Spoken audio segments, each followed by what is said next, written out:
Shalom teman-teman, saya bersyukur ya Tuhan Yesus memberikan saya hidup kedua. Apa itu? Dari apa? Teman-teman tahu ya siapa saya kalau sudah mengikuti kesaksian saya sebelum-sebelumnya. 11 tahun narkoboy, 11 tahun di dunia malam, 11 tahun hidup yang tidak benar di hadapan Tuhan. Karena hidup tanpa Tuhan sih memang ya. Oke, saya bukan dari Kristen ya, dan saya baru menjadi Kristen di 2007. Di usia saya 21 tahun saya mengambil keputusan bertobat. Saya bersyukur bahwa paru-paru saya meskipun dokter vonis tinggal sedikit yang berfungsi sebab kenakalan saya, tetapi dokter Benyamin bilang saya dikasih kesempatan hidup kedua loh sama Tuhan. Ternyata dokter Benyamin ini dia Kristen gitu ya. Dia bilang orang lain pasti akan opname dengan kondisi paru-paru seperti ini. Tetapi kamu, Tuhan Yesus tuh baik banget sama kamu. Kamu masih bisa sharing sama saya, kamu bisa jalan, itu luar biasa, katanya gitu. Yang kedua, saya mau saksikan waktu saya menikah di dalam Kristen, ternyata persyaratannya tuh lengkap banget ya, beda sama kepercayaan saya yang dulu gitu kan. Kalau nikah Kristen itu harus semuanya lengkap, surat-suratnya, dan ternyata harus pergi ke puskesmas atau rumah sakit untuk caten ya. Apa ya bahasa caten itu? Itulah untuk orang nikah itu syaratnya untuk kesehatannya gitu kan. Dan saya pergi ketika saya dan calon suami saya waktu itu Ebenezer dites, kedua-duanya puji Tuhan layak untuk menikah, layak menjadi papa dan mama, lulus nih ya kan. Lalu tes kesehatan terakhir itu, kenapa saya mengikuti tes kesehatan? Karena saya mulai merasakan sakit kepala yang luar biasa. Saya pikir asam lambung karena memang saya pernah sakit MAH, naik ke asam lambung, lalu tipes ya kan. Kok sakit kepala seperti ini, sudah minum obat lambung tapi kok tetap sakit, ini ada apa gitu kan. Dan memang saya tidak suka minum. Saya itu tidak bisa merasakan haus. Kalau sudah haus sekali baru saya ingat air aja. Jadi memang saya kurang suka minum air putih. Lalu saya pikir itu penyebabnya. Akhirnya cek kesehatan, saya mendapati kolesterol saya tinggi, saya kena radiasi, ada sedikit penyumbatan oksigen ke otak dan jantung saya. Tetapi kalau jantung dan ginjal itu baik.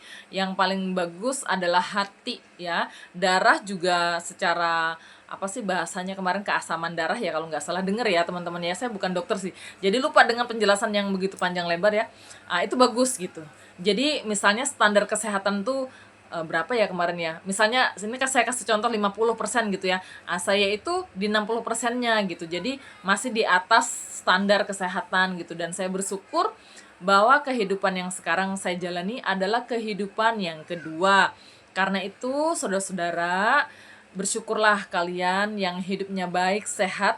Janganlah coba-coba masuk ke dalam dunia malam, ke diskotik atau klub malam dan lain-lain. Sayangi dirimu ya, karena tidak semua orang mendapatkan kesempatan yang baik seperti saya.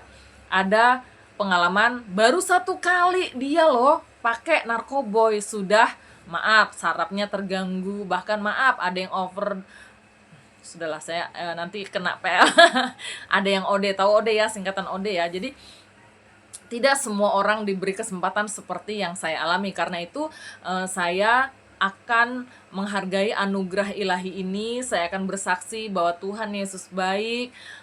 Tuhan melihat hati. Sekali lagi saya merasa bahwa Tuhan melihat hati, hati yang mau dibentuk, hati yang mau taat.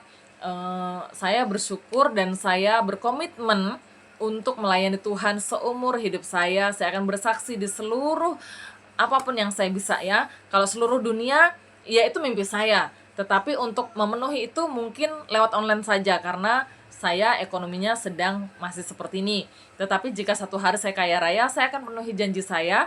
Doakan saya, mimpi saya pengen buka rumah singgah dan kontrakan ya. Dan di situ saya akan buka kantin atau restoran dan salon, supaya saya menjadi hamba Tuhan yang tidak perlu minta-minta. Kalau orang menyumbang ya puji Tuhan saya terima, tetapi saya tidak mau minta-minta kemanapun, dan saya ingin berdiri di kaki saya sendiri.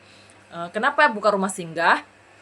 karena saya tahu rasanya nggak bisa pulang dan nggak ada tempat pulang. Meskipun mungkin ada orang tua, ada saudara, tapi nggak ada tempat, ya saya open house di rumah saya. Apalagi yang benar-benar sebatang kara atau jadi musafir, mereka bisa tinggal istirahat beberapa bulan di tempat saya, tapi saya akan mendidik mereka untuk mereka berdiri di kaki mereka sendiri tanpa terus-terusan selama-lamanya tinggal di rumah singgah saya. Semuanya sudah saya pikirkan dari keamanan, hukum, dan lain-lainnya. Tinggal ekonominya saja. Terima kasih teman-teman, support dan dukungan doanya sangat berarti untuk saya.